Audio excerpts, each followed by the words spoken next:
All right, let's dive right in. Today, we're talking about something absolutely fundamental to, well, everything: human connection. It's the secret sauce in our friendships, our family life, our careers, you name it. And we're going to break down how it really works, starting from the inside out. So let's get to it. And it's a weird paradox of our time, right? I mean, we've got phones, social media, endless ways to connect, but how often do we actually feel, well, connected? It can feel super rare. And that's exactly the gap we're going to try and bridge today. Okay, so if we want to get connection, we first have to get how we communicate. And get this is a wild fact that experts have found. A whopping 93% of what we're actually saying to each other has nothing to do with the words we use. Can you believe that? It's all nonverbal. It's our body language, the tone of our voice, the look in our eyes. It's like a hidden language that we've got to learn if we want to really connect. So where do you even start learning that language? Well, it's probably not where you think. It's not about trying to read other people. Nope. The journey starts right here, with you. Before you can build a bridge out to someone else, you got to make sure your own foundation is rock solid. And this is so important. We're not talking about learning some kind of Jedi mind tricks or memorizing pickup lines. That's not real connection. The real stuff, the genuine kind, it comes from self-awareness. It's about really knowing yourself, the good, the bad, and the ugly. That's the bedrock you build everything else on. And this just nails the difference, doesn't it? I mean, we've all met that person who's trying way too hard to sound smart, right? Using big words, name-dropping hobbies. But that's not what genuine intelligence looks like. The real deal, the kind of intelligence that people are actually drawn to, isn't about flexing. It's about being insanely curious, humble enough to say, hey, I have no idea, and just being open. That kind of authenticity, it's totally magnetic.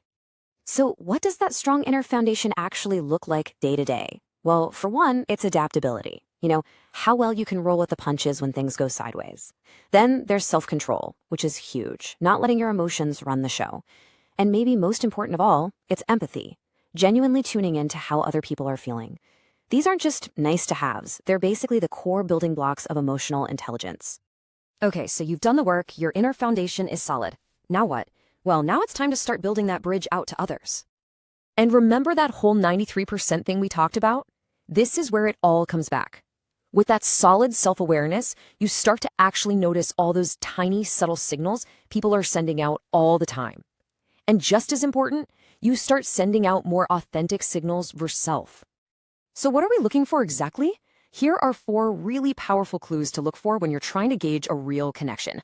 Number 1, eye contact. Are they actually present with you, or are their eyes darting around looking for the exit? 2, the smile. Is it a real one? And we'll dig into that in just a sec. 3, their posture. Are they open and upright? That shows confidence. And 4, where's their focus? If they're leaning in, that's a huge sign of respect and interest. Oh, and this tip about the smile is just gold. You know, a mouth can fake a smile pretty easily, but the eyes, they don't lie.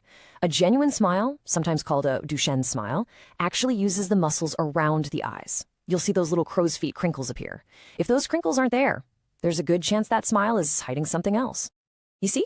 All these tiny little things, the steady eye contact, the real smile, the posture that says, I'm listening. They're not just random signals. They're the building blocks, and they all stack up to create the most important feeling of all: trust. Trust isn't about some big, grand gesture. It's built in these tiny, consistent, real moments, one after another. Okay, so that's one-on-one. But what about a group? How do you take that trust and scale it up for a whole team or even an entire company?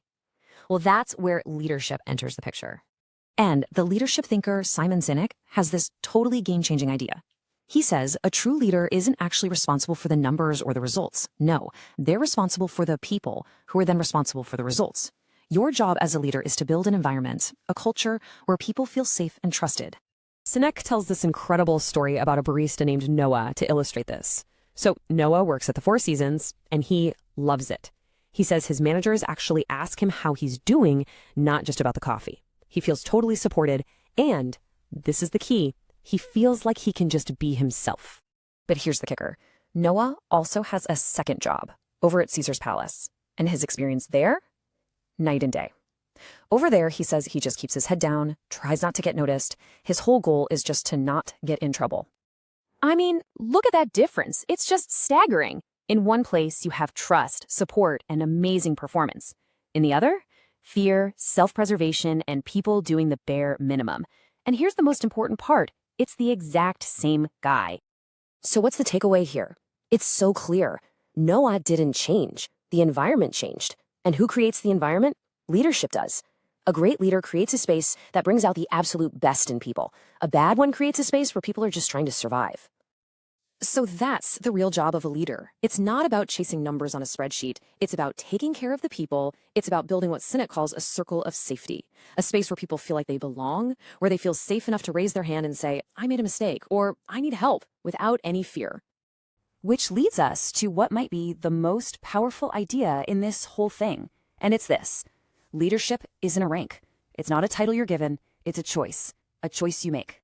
That's right. You don't need manager or CEO in your job title to be a leader. You don't need formal authority. All you have to do is make the choice to look out for the people around you. It's a practice, it's a skill, and it's available to literally everyone, every single day.